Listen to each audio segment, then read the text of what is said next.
So, Sankalp, in your wonderful, wonderful cafe, I'm on a crash course to understand Hyderabadi cuisine. But tell me, in essence, is there such a thing as Hyderabadi cuisine? What does it mean? Where does it come from? Good question, Jasper, to begin with. If you notice, about 600 years ago is when the origin of Hyderabadi cuisine began. So till then, nobody knows there was a Hyderabadi cuisine. Because once the Nizam came down to Hyderabad and established his empire about 480 years ago, he is a very big time foodie guy.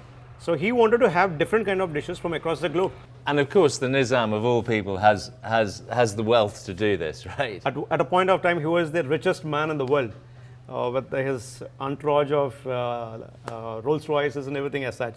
So he wanted his chefs to bring out different kind of recipes for him. Because he being a foodie guy, he wants to taste every different variety of recipe from across the globe. So in those days, the chefs or the cooks are called as Kansamas or the Bawarchis. These people were sent across the world to Middle East, European countries, to Asian countries to bring those recipes back to Hyderabad. Okay, and so the Kansamas would go out, yes. And would other chefs come in? These are the same people who used to go there, get the recipes and come back. I see. All they did was documenting those recipes and coming back to India, to Hyderabad. In the kitchens of Nizam, the experimentations began.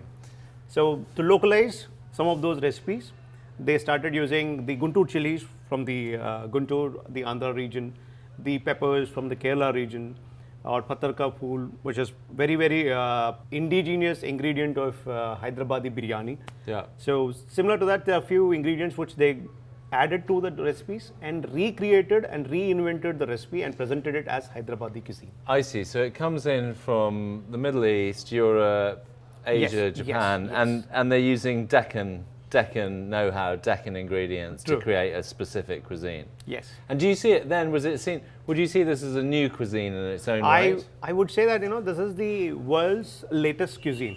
Is it a bit like the Japanese? So the Japanese are famous for their food, but they always say about the Japanese that they take other cuisines and they improve it. So was Hyderabad a bit like a modern-day Tokyo or Osaka or Kyoto? I would agree on that.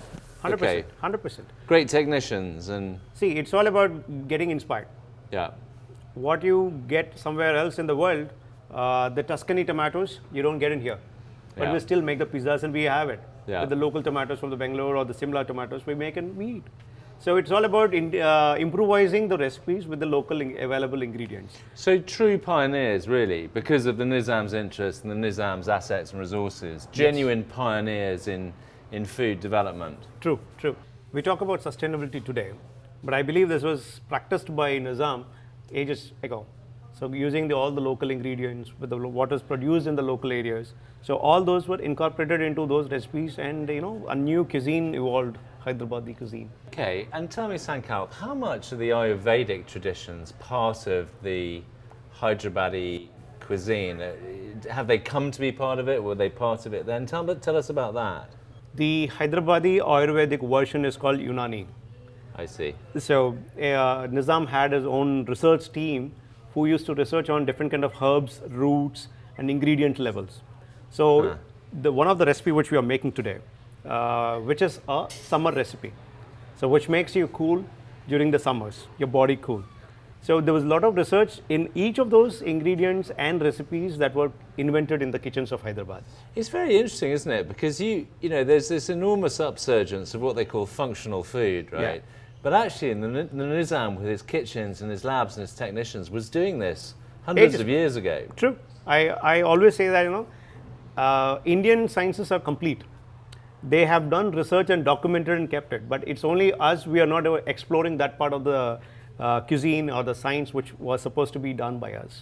Do you think it's being rediscovered now, these Hyderabadi traditions, lost recipes, that kind of stuff? Yes. For the last decade, a lot of people have started looking back, going back to the villages and trying to get those lost recipes. So these recipes have already been tested in time, over centuries.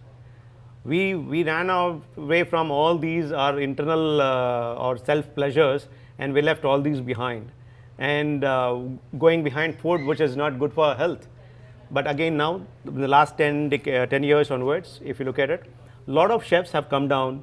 They started exploring and exposing to the world that there's a lot of Indian recipes that are really amazing and are good for health. And you have a great advantage, I think, Sankalp, because you're I think I'm right, you're part of the royal family, is that right? Yes. So your mother, your grandmother, I guess they have all these traditions in their mind. Have you been able to draw it out Yes. of them? Fortunately, being blessed born in a royal families, so we have about 600 years of history in Hyderabad before the Nizams come in. So our family migrated from the north to south to protect the South India. So fortunately, recipes, cooking, all was there in the family itself. So since my childhood, I was exposed to so much of food at home. So I was overloaded with food. Sometimes my mom used to say, "You must have ate for your 7 births." In Telugu we call it, in Hindi we call it, "Saato janam ke liye khana kha liya tune." So I had that opportunity to eat so much of variety of foods, I call it. So which is what helped me in being what I am today. So you're kind of a living repository of recipes and ingredients and ideas, because I think I'm also right that actually it's hard to find archives of the traditions, yes? Yes. Unfortunately, documentation of these recipes did not happen in those days. And if so, they were here and there, lost during so many invasions and everything. And today we are all people like me and few other peoples are trying to document whatever recipes which are there. I fortunately documented a lot of recipes from my mom and my grandma. So this lot of these lost recipes, we try to retrieve them and try to present it to the people. So some of those recipes are like, pattar ka ghosh, which is there. Then there's dum ka keema, which is typical Hyderabadi keema, which is cooked on dum. Today you won't find anywhere anybody serving that dish at all. Then there is Karela mutton, which is a bitter gourd with mutton. So people run away with if the moment you say bitter gourd. So probably because of that reason that the recipe has lost. But thankfully I had an opportunity to document that recipe too with family from the Nizam's family, one of the guy. So got those things. And today is one of the recipe which I'm doing, Anokhi Kheer, which is again a lost recipe. Today, if you ask any about Anokhi Kheer, nobody knows about it. What is it all about? And the moment I say it is onion based, they say, "How on earth are you making a dessert out of an onion?" People freak out. Yeah. True. So, and this is a real recipe, hidden recipe by the Nizam and his researchers. This recipe is predominantly had during the summers because onion has a natural cooling technique in it. So because of which this is had during the summers. There is another recipe of the same which is had during the winters, which is made with garlic. That's interesting. So it is called lasoon ki kheer. Yeah. So that's another kheer which is again lost recipe. because of the heat generating. Yes, it generates the warmth Right. inside your body, and it helps you to keep warm during the winters. That's fascinating. So an all seasons dish, and I think you're going to show us how to make it. I'm hoping. I should say that I am giving this recipe to the world Okay. to know that this is from the kitchens of Hyderabad onto your presenting it to you. This is like a scoop. Well, it's like a huge present, thank you, but it's also like It's a pleasure. It's a global scoop for Sure. for our show. So shall we begin? Yeah, I think so. I'm excited. So initially what we'll do is we'll boil onions with water Yeah. so that we take out the Take out the acidities in acidity, it, yeah, tartness in it. Yeah, yeah. Then we'll twice boil it, Okay. and then we use the boiled one into it. And I have done and kept it We've aside got that so that ready we can to go. save the time. One you made earlier. So this is how it would look Yep. once you boil it, twice boiling it. Desi ghee into the Okay. pan. Okay, so you're frying up the nuts. Yes, I'm just roasting up. Cashews, almonds, pistachios. Yes. If you wish to have raisins, you can also have raisins in it, but I prefer to have all the nuts in it. And can you sort of customize it? If you wanted to do walnuts, could you do that? Or Yes, you can use walnuts, you can use also pine nuts in it. pine nuts? It yeah. has very different texture and taste in it. You can substitute with whatever nuts you wish to have. Just Sarkar, while you're doing this, so when you're trying to get Hyderabadi people or anyone to share their recipe secrets, how's that process? Hard, I imagine, sometimes. Nightmare. I had so weird and crazy experiences, and some of them were like as horrible as you can even imagine. I've taken the nuts outside after frying them. Now I'm adding milk in it. Oh, I see. So that goes straight in on the ghee. Yes. So we'll reduce the milk to half. Okay. So that it becomes a little more thicker and gives you that nice flavor. Tell us about people that have been quite defensive. Yeah.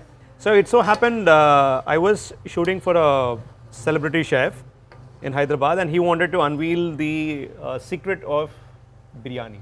Right. So I approached one of the biryani houses, traditional biryani houses, and said, see, I wanted to shoot on video. And he was like, oh, I'm more than happy, sir. Please do walk into my kitchen and you can shoot with my chefs. Yeah. And then I went inside the kitchen, and when we approached the chef, he was very gracious. He greeted, oh, sir, it is a privilege to have you people into the kitchen. Then I said, no, we're going to shoot your recipe. He said, sir, that's not going to happen. He didn't like that. I said, why? I don't need your ingredient composition. You just give it a little open, vaguely. He still said, no, I will rather walk out of this place, leave this job, than share my recipe on a video. Yeah, well, you have to admire him. But I guess that's why. That's why Hyderabadi cuisine has lasted so long, really. Yeah, they are too protective in keeping that recipe to themselves. Pass it only to their offsprings, not to anybody else outside the family. Keep it in the family. Keep it inside the family only. That's interesting. So now milk is boiled. Maybe I need to marry into a Hyderabadi family. I think. Probably then you'll get all the. I don't think my British wife would be too happy about that. But, so now I'm adding the kova to it. So to this now we'll add a little bit of sugar. Could you swap out the sugar with jaggery or honey or? Yes, you can do with jaggery, but not with honey, because usually you're not supposed to have honey in a hot substances. Only on a lukewarm or below lukewarm substances only you can have honey in it. That's but jaggery, perfectly you can have. Palm jaggery you can have in it, or you can have your maple syrup also. Got it. Okay, so next steps? Next step is I am adding our boiled onion to it. One boil and then we are done with the kheer. Unique kheer. And I guess the onion's acting as a thickening agent. Yeah. They'll give you that little bite in the entire kheer. When you have like rice, you have a little bite in it. This has a different bite altogether to it. I had a wonderful thali before and some biryani, but I've just started to realize, of course, that Hyderabadi food is way more than biryani. And Hyderabadi cuisine doesn't start and end with biryani. There's more number of dishes to Hyderabadi cuisine that would make you literally love for it. There are different kind of recipes which would make such an amazing gourmet experience for people. But I had this delicious Bagari Bengan yesterday. It made you realize the vegetarian repertoire is pretty wide. Yes, there is an equal importance given in the Hyderabadi foods for the veg and the non-veg. Dalcha, that's another version. Original version has lots of chironji in it. It's an amazing dish. Today nobody makes that dish because chironji is the most expensive. So our dish is almost ready. Okay, so here we go. I'm just going to take it out of the flame and plate it for you.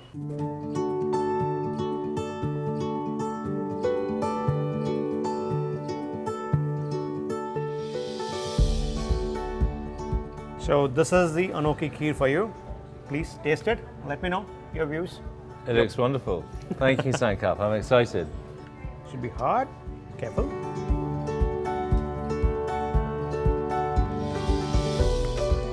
It's outstanding. Thank you. It's outstanding. It's Moorish, it's creamy, it's nutty. You get the cardamom coming through. I could eat that all day long. Comfort. That's a comfort dessert for you. Sankap, thank you so much. I came in here knowing very little about Hyderabadi cuisine. I've learned so much more, and most importantly, I'm inspired to find out more. It's a huge wealth of cuisines which are there in this part of the country. You should explore more and more and let people know more about it. We will. We'll definitely do that. And in the meantime, we're rooting for you as you wander around all these families, trying to get them to give you their secret recipes. God bless me. God bless you is right. God bless all of us. Thank you so much. So Thank you. appreciate it. Thank Bye-bye. you.